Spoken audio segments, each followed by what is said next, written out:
नमस्कार, मैं रचना शर्मा। चढ़ती कला टाइम टीवी देख रहे सभी दर्शकों का स्वागत करती हूं। आप देख रहे हैं हरियाणा न्यूज। समाचारों की शुरुआत से पहले एक नजर आज की मुख्य सुर्खियों पर।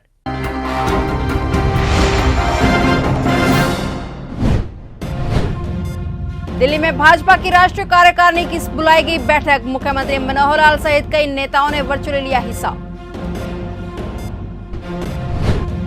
ग्रामीण महिलाओं ने मुख्यमंत्री को झरोटी गांव में चरखा किया भेंट। सीएम मनोहर लाल ने की करीब 30 करोड़ के विकास कार्यों को पूरा करवाने की घोषणा।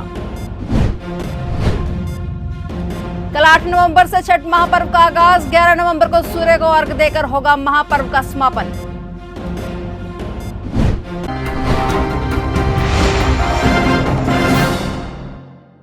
और अब समाचार विस्तार से। मुख्यमंत्री मनोहर लाल सोनीपत के गांव झरोटी पहुंचे। मुख्यमंत्री मनोहर लाल का गांव झरोटी में अभूतपूर्व स्वागत किया गया। सीएम मनोहर लाल ने करीब 30 करोड़ के विकास कार्यों को पूरा करवाने की घोषणा की। इसके अलावा किसानों के लिए अनेक प्रकार की घोषणाएं की गई। मुख्यमंत्री मनोहर लाल सोनीपत जिले के गांव झरोटी में फसल खराब से संबंधित किसानों के कार्यक्रम में पहुंचे। इस दौरान उन्होंने आश्वासन दिया कि हाल ही में ओलावृष्टि से जिन किसानों की फसल खराब हुई है उन्हें उचित मुआवजा दिया जाएगा और यह वर्तमान में दिए जा रहे 12,000 रुपए प्रति एकड़ से ज्यादा होगा। सीएम ने गली, स्टेडियम, व्यायामशाला, पेयजल इत्यादि से संबंधित करीब 30 करोड़ के विकास कार्यों को पूरा करवाने की घोषणा की और कहा कि ऐसा पहली बार हो रहा है कि उन्होंने इतनी बड़ी धनराशि की घोषणा किसी एक गांव में की है। मुख्यमंत्री ने भैया दूज के मौके पर गांव झरोटी की महिलाओं को 50,000 रुपए शगुन के तौर पर देने की घोषणा भी की। इस मौके पर किसानों ने मुख्यमंत्री मनोहर लाल को किसानी का प्रतीक हल और पगड़ी भेंट की। वहीं महिलाओं ने मुख्यमंत्री को चरखा भेंट किया। इस दौरान लोगों ने कहा कि हमारे घर भगवान आए हैं। भारतीय जनता पार्टी की राष्ट्रीय कार्यकारिणी की बैठक आज सुबह 10 बजे से दोपहर 3 बजे तक दिल्ली स्थान एनडीएमसी कन्वेंशन सेंटर में बुलाएगी। कार्य समिति की बैठक में कोविड प्रोटोकॉल के कारण केवल 124 सदस्य ही उपस्थित रहे। हरियाणा से कार्य समिति की बैठक में मुख्यमंत्री मनोहर लाल समेत 8 वरिष्ठ नेता शामिल हुए। राष्ट्रीय कार्य समिति की बैठक में मुख्यमंत्री मनोहर लाल पंचकुला से वर्चुअली जुड़े। प्रदेश प्रभारी विनोद तावड़े, प्रदेश अध्यक्ष ओम प्रकाश धनखड़ व प्रदेश महामंत्री संगठन रविंद्र राजू भी शामिल हुए। हरियाणा के खेल एवं युवा मामले राज्य मंत्री सरदार संदीप सिंह भी कार्य समिति की बैठक में वर्चुअली शामिल हुए। इनमें प्रधानमंत्री नरेंद्र मोदी और राष्ट्रीय अध्यक्ष जेपी नड्डा के अलावा राजनाथ सिंह, अमित शाह, नितिन गडकरी, राज्यसभा में नेता सदन पीयूष गोयल, निर्मला सीतारमण समेत सभी केंद्रीय मंत्री और कार्य समिति के अन्य सदस्य शामिल हुए। विभिन्न राज्यों के मुख्यमंत्री, प्रदेश अध्यक्ष और राष्ट्रीय कार्यकारिणी के अन्य सदस्य प्रदेशों के कार्यक्रम में बैठकर इस बैठक से वर्चुअली जुड़े। हरियाणा के स्वास्थ्य मंत्री अनिल विज ने कहा है कि प्रदेश में कोरोना वैक्सीनेशन के 100% आंकड़े को जल्द ही पूरा करने के लिए व्यापक अभियान शुरू किया गया है। दूसरे राज्यों की अपेक्षा प्रदेश में वैक्सीनेशन का आंकड़ा बेहतर है, लेकिन नूंह सहित कुछ ऐसे जिले अभी भी हैं जहां पर वैक्सीनेशन का काम तेजी से नहीं हो पा रहा है। वहां पर लोगों को जागरूक करने के लिए घर घर स्वास्थ्य विभाग की टीमें दस्तक दे रही हैं। स्वास्थ्य मंत्री विज ने कहा कि पिछले दिनों प्रधानमंत्री नरेंद्र मोदी ने भी वीडियो कॉन्फ्रेंसिंग के जरिए हुई बैठक में वैक्सीनेशन के काम में तेजी लाने के आदेश दिए हैं। स्वास्थ्य मंत्री ने बताया कि प्रधानमंत्री मोदी ने खुद नूंह के उपायुक्त शक्ति सिंह से बातचीत की थी, जिसमें उन्हें जिले में ज्यादा से ज्यादा वैक्सीनेशन करने के संबंध में आवश्यक दिशा निर्देश दिए गए थे। विज ने कहा कि कोरोना कम जरूर हुआ है पर खत्म नहीं हुआ है। ऐसे में जितना ज्यादा वैक्सीनेशन करेंगे उतना ही फायदेमंद होगा। स्वास्थ्य मंत्री ने यह भी कहा कि नूंह जिले में वैक्सीन लगवाने के लिए धर्म गुरुओं के साथ साथ मौलवी व राजनीतिक प्रतिनिधियों को भी शामिल किया जा रहा है। स्वयंसेवी संगठनों, संस्थाओं की टीम बनाकर जनता के बीच भेजी जा रही है जो जागरूकता फैलाने का काम करेंगे। स्पेशल वैक्सीनेशन वैन गांव में जाकर टीकाकरण कर रही है। इसके अतिरिक्त मेगा वैक्सीनेशन कैंप और राशन की दुकानों पर भी कैंप लगाए जा रहे हैं। उन्होंने कहा कि जिले में जिस प्रकार लोगों को शिक्षित करने के लिए स्पेशल अभियान चलाया गया, उसी तर्ज पर विशेष प्रयास कर वैक्सीनेशन अभियान को सफल बनाएंगे। दीपावली पर्व के बाद पूर्वांचल वासियों का मुख्य छठ महापर्व की तैयारियां पूरी हो चुकी हैं। इसके लिए कई जगह कृत्रिम घाट तैयार किए गए हैं। यह पर्व कल 8 नवंबर को नहाय खाई के साथ शुरू होगा। 4 दिन चलने वाले इस महापर्व का 11 नवंबर को सुबह उगते सूर्य के अर्घ्य देकर समापन होगा और व्रत रखने वाले श्रद्धालु 8 नवंबर को नहाने के बाद सात्विक भोजन का सेवन करने के उपरांत सूर्योदय अर्घ्य देने के बाद ही व्रत खोलते हैं। जगह जगह कृत्रिम घाट तैयार किए गए हैं। अब इनमें पानी भरने का काम भी पूरा हो चुका है। इस पानी में खड़े होकर व्रत करने वाले श्रद्धालु छठ मैया को नमन करते हुए अर्घ्य देंगे। मान्यता है कि छठ मैया से सच्चे मन से मांगी हुई हर मनोकामना पूर्ण होती है। बताया जाता है कि 8 नवंबर को नहाय खाए के साथ पर्व की शुरुआत होगी और अगले दिन 9 नवंबर को खरना, 10 नवंबर को शाम 4 बजे से अस्त होते सूर्य को अर्घ्य दिया जाता है। अगले दिन सुबह उगते सूर्य को अर्घ्य देकर इस महापर्व का समापन होगा। National highway Hisar Chandigarh road पर हादसा हो गया, जहां कार की ट्रैक्टर से टक्कर हो गई। इस हादसे में 2 दोस्तों सहित 3 की मौत हो गई और 3 गंभीर रूप से घायल हो गए। बताया जा रहा है कि सभी दोस्त हिसार एक निजी सेंटर में कोचिंग ले रहे थे। ये पांचों दोस्त हिमाचल के कुल्लू मनाली से घूमकर वापस आ रहे थे कि बीच रास्ते हादसा हो गया। इसमें सवार सोनू पुत्र राजपाल उम्र 20 साल वासी मिर्चपुर जिला हिसार, दीपक पुत्र ओम प्रकाश वासी बहनी नारनौंद व अज्ञात युवक की मौके पर ही मौत हो गई, जबकि किस्मत पुत्र बलवान वासी सुलहेड़ा, साहिल पुत्र गुरमेल वासी जांडली, सोनू पुत्र शिशपाल वासी राजथौल घायल हो गए, जिनमें से किस्मत व साहिल को पीजीआई अग्रोहा रेफर कर दिया गया है। पुलिस जांच में जुटी हुई है। जांच पुलिस कर्मचारी राजेंद्र ने बताया कि ट्रैक्टर चालक की लापरवाही के कारण यह हादसा हुआ है। ट्रैक्टर पर लाइट न होने के कारण पीछे से आ रही गाड़ी की टक्कर हो गई। हरियाणा की रोहतक जिले की सुनारिया जेल में बंद डेरा सच्चा सौदा प्रमुख गुरमीत राम रहीम से पंजाब पुलिस की एसआईटी कल 8 नवंबर को पूछताछ करेगी। साल 2015 के बरगाड़ी बेअदबी मामले में पंजाब पुलिस की एसआईटी उससे पूछताछ करेगी। गुरमीत सुनारिया जेल में सजा काट रहा है और इस संबंध में एसआईटी के मुखिया और आईजी सुरेंद्र पाल सिंह परमार ने पंजाब हरियाणा उच्च न्यायालय के आदेश का हवाला देते हुए रोहतक के जिला मजिस्ट्रेट को पत्र भेजकर सूचना भेजी थी। परमार ने उनसे सुनारिया जेल प्रशासन को अवगत करवाने का आग्रह किया था ताकि उच्च न्यायालय की हिदायत का पालन हो सके। बता दें कि बरगाड़ी बेअदबी मामले की जांच कर रही पंजाब पुलिस की एसआईटी ने इस मामले से जुड़ी गांव बुर्ज जवाहर सिंह वाला के गुरुद्वारा साहिब से श्री गुरु ग्रंथ साहिब जी का पावन स्वरूप चोरी करने के केस में डेरा प्रमुख गुरमीत राम रहीम के खिलाफ अदालत में चार्जशीट दाखिल की हुई है। पिछले माह 25 अक्टूबर को डेरा प्रमुख का फरीदकोट की अदालत से 29 अक्टूबर के लिए प्रोडक्शन वारंट भी जारी करवाया गया था, लेकिन फरीदकोट की अदालत में पेशी से एक दिन पहले 28 अक्टूबर को पंजाब हरियाणा उच्च न्यायालय ने डेरा प्रमुख के वारंट पर रोक लगा दी थी और एसआईटी को सुनारिया जेल में जाकर पूछताछ करने की इजाजत दी है।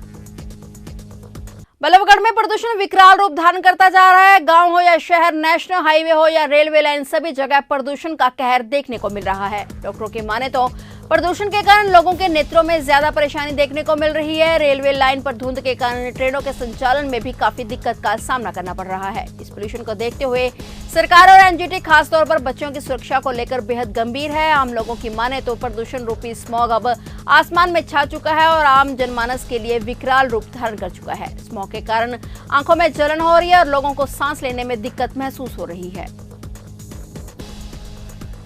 ये पॉल्यूशन कुछ हम जैसे ही लोग बढ़ा रहे हैं अपने निजी लालच के लिए जी, जबकि सरकार ने पाबंदी लगा रखी है, लेकिन इस पर पाबंदी पर भी इतनी ढंग से रोक नहीं लगी है। क्योंकि सरकार ने तो पाबंदी लगाई है, लेकिन भ्रष्टाचार के कारण ये लोग यही जो पटाखे की पाबंदी लगा रखी थी, इस पर कोई बैन था, लेकिन इतना बैन नहीं था।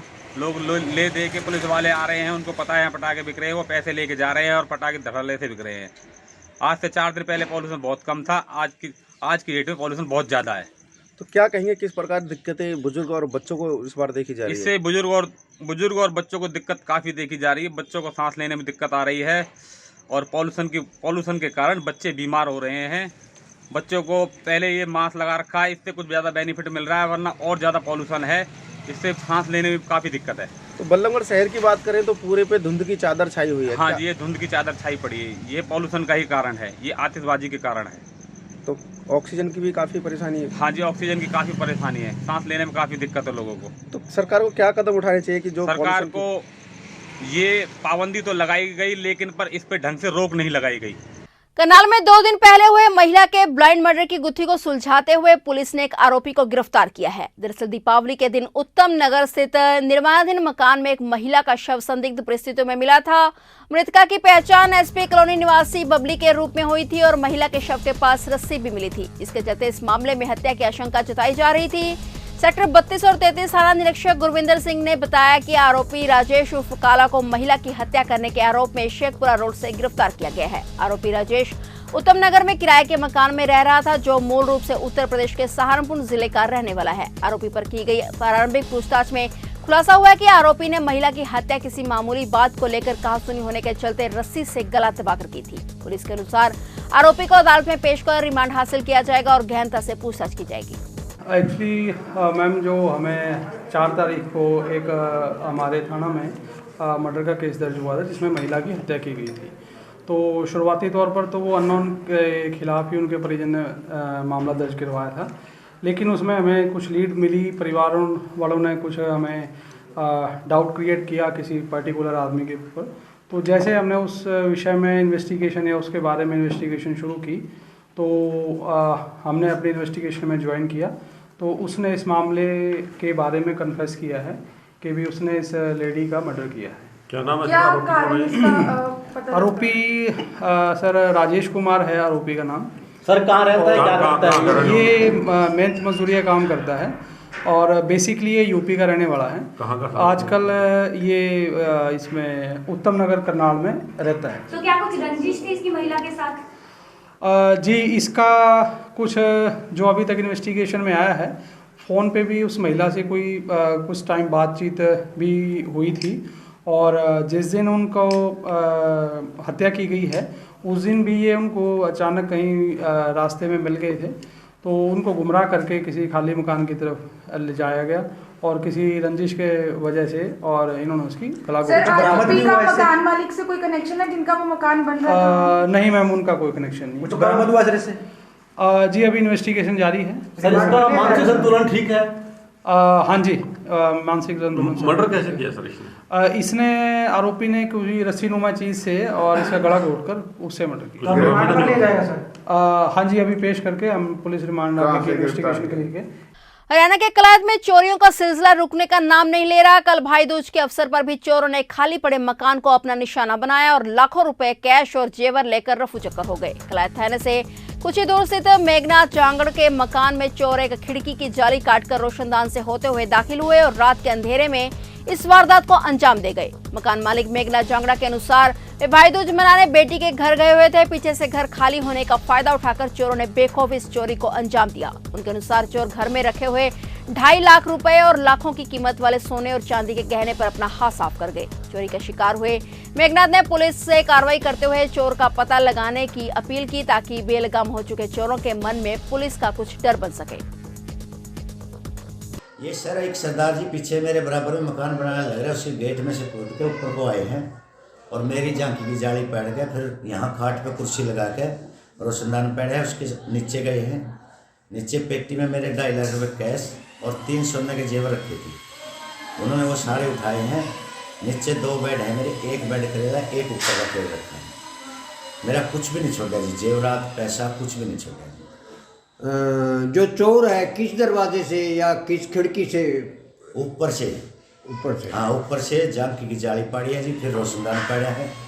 इस दौरान चोरी होने से पहले आप कहाँ गए हुए थे? मैं गुड़िया के पास गया था जी, भैया दोस्त थी और गुड़िया लेके आनी थी मैंने, इस करके मैं गाड़ी लेके गया था। साथ में गुड़िया ले आऊँगा, 2 गुड़िया, एक बड़े भाई की एक मेरी, हमने दोनों के पास जाना था, इस करके सुबह गए थे।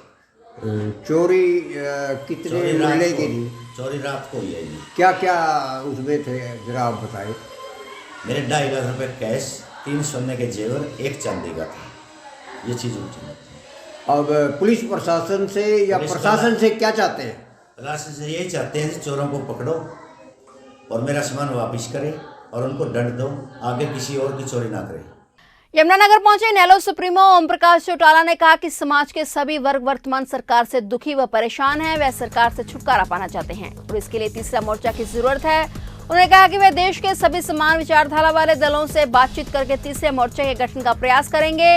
उन्होंने ये कहा कि वे इसके लिए मैदान में आ चुके हैं। इनेलो सुप्रीमो ने कहा कि एलनाबाद में इनेलो प्रत्याशी के खिलाफ सभी दलों के लोग थे और इसके बावजूद इनेलो ने वहां सफलता पाई। उन्होंने आरोप लगाया कि वहां मतदाताओं को खरीदने के लिए न सिर्फ पैसे दिए गए बल्कि तरह तरह के प्रलोभन भी दिए गए। उन्होंने ये भी कहा कि किसान आंदोलन में समाज के सभी वर्गों के लोग शामिल हैं। किसान आंदोलन हालांकि लंबा चलने के आसार हैं, लेकिन इसमें जीत किसानों की होगी और सरकार को 3 काले कानून वापस लेने पड़ेंगे।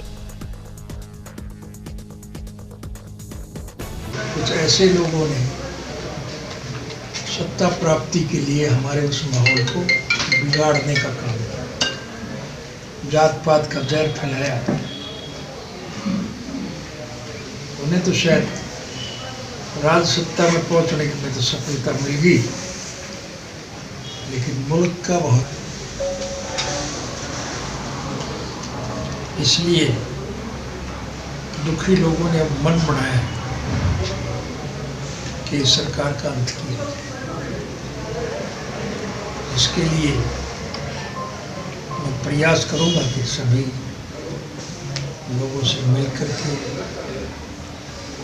सबकी सहमति ली जाए।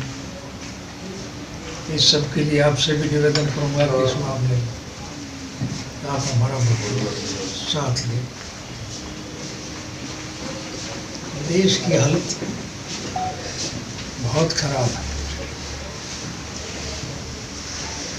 मुझे कहने की आवश्यकता नहीं, आप तो सारे हालात से वाकिफ हैं।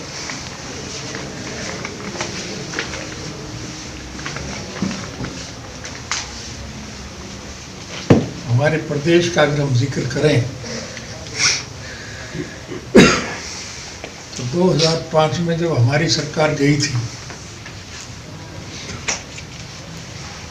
तो सरकार के खजाने में उस वक्त 2000 करोड़ से भी ज़्यादा पैसा अंशों की गई थी। और आज हरियाणा की सरकार के सर पर 2.5 लाख करोड़ से भी ज़्यादा का कर्मचारियों को तनख्वाह देने के लिए हर महीने इनको कर्ज लेना पड़ता है।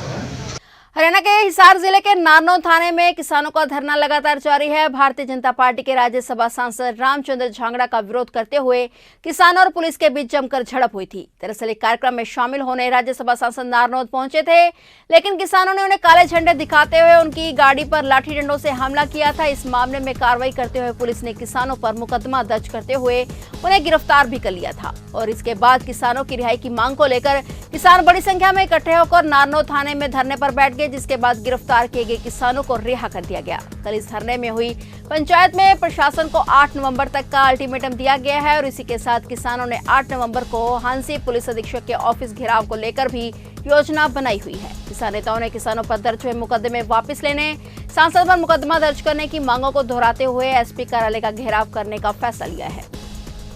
यहाँ पे नारनौल थाने में अभी पंचायत हुई है जिसमें हजारों की संख्या में किसानों ने भाग लिया और वहां पे ये तय किया गया है, वो 2 मांगे वहीं रहेंगी हमारी कि जो कल बीजेपी सांसद के जो रामचंद्र झांगड़ा के गुंडों ने हमारे एक भाई कुलदीप राणा को जो चोट मारी और हमारा भाई अभी काफी गंभीर अवस्था में हॉस्पिटल में एडमिट है। कल उनका ऑपरेशन तो वैसे सफल हो गया था, हमारी डॉक्टरों से बात भी हुई थी कल रात को। तो हमारी मांग बिल्कुल स्पष्ट है कि बीजेपी सांसद और उसके गुंडों के ऊपर FIR दर्ज होनी चाहिए और जो हमारे 3 किसान भाइयों के ऊपर बाई नेम और अन्य के ऊपर जो FIR दर्ज करी गई है, जो झूठी FIR हुई है, वो वापस होनी चाहिए। हमारे जो 3 भाई जिनके ऊपर FIR दर्ज हुई वो हैं कैलाश भाई, सुधीर भाई और एडवोकेट हर्षदीप जी। इनके ऊपर झूठी FIR हुई है, वो वापस होनी चाहिए। तो अभी जो आगे की कॉल दी गई है वो ये है कि यहाँ पे नारनौल थाने में लगातार हमारा धरना जारी रहेगा और जो हमारी सतरोड़ खाप है जो हमारी, उसने पूरी जिम्मेदारी ली है कि धरने को पूरा वो मजबूती से चलाएंगे, सारी व्यवस्थाओं का इंतजाम करेंगे। और इसके साथ साथ हमने ये भी निर्णय लिया है कि जो हमारे भाई अभी गंभीर रूप से बीमार हैं, उनके परिवार की तरफ से हमारे पूरा एक लीगल पैनल मिलके एक एप्लीकेशन मूव करेगा प्रशासन के पास कि भाई बीजेपी सांसद और उनके गुंडों के ऊपर कार्रवाई हो। और तीसरी और सबसे महत्वपूर्ण जो निर्णय लिया गया है वो ये है कि परसों यानी 8 तारीख को पूरे हरियाणा की कॉल दी गई है कि पूरे हरियाणा से किसान भाई अधिक से अधिक संख्या में इकट्ठे हों और हांसी SP का जबरदस्त जोरदार तरीके से अनुशासन के साथ शांतिपूर्ण तरीके से घेराव किया जाएगा। क्योंकि ये हांसी के SP हैं जो गैर जरूरी बयान दे रही हैं, जो कभी कह रही हैं कि भाई जो किसान घायल है उसको मिर्गी के दौरे आते थे। सवाल ये है कि वो SP हैं या डॉक्टर हैं, चाहे तो वो डॉक्टरी कर लें या फिर वो पुलिस का ही काम कर लें। पहली बार हुआ है कि प्रशासन पुलिस के अधिकारी डॉक्टर भी बन रहे हैं और वहां पे हॉस्पिटल में भी डॉक्टरों के पास लगातार पुलिस के अधिकारी मौजूद हैं। पुलिस के अधिकारी उनके ऊपर दबाव बना रहे हैं ताकि सच सामने ना आ पाए। तो इसीलिए 8 तारीख को परसों सुबह 10 बजे पूरे हरियाणा के किसान साथियों को ये कॉल है कि वो अधिक से अधिक संख्या में इकट्ठे हों और हांसी के SP के ऑफिस का घेराव करें। बहुत बहुत धन्यवाद। फिलहाल हरियाणा न्यूज में इतना ही, तब तक के लिए देखते रहिए चढ़ती कला टाइम TV और मुझे दीजिए इजाजत। धन्यवाद।